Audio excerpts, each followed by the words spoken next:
நீலத்திமிங்கலங்களை வேட்டையாடக்கூடிய உயிரினத்தை பற்றி தெரியுமா? நான் செவனே தானா போய்க்கிருந்தேன். யாரு வம்பு தும்புக்காச்சும் போனா? நீலத்திமிங்கலங்கள் தான் சமுத்திரத்தின் பெரிய வேட்டையாடி உயிரினமாக கூறப்படுகிறது.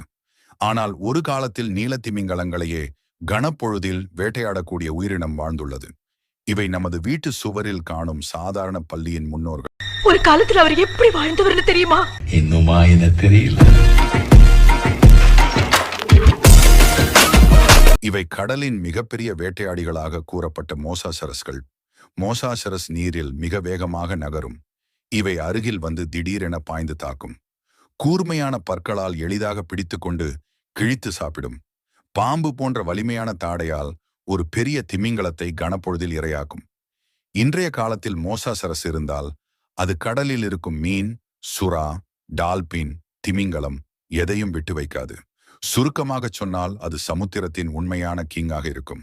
சுமார் 66 மில்லியன் வருடங்களுக்கு முன்பு நடந்த மாபெரும் அழிவு காரணமாக மோசாசரஸ் அழிந்துவிட்டன.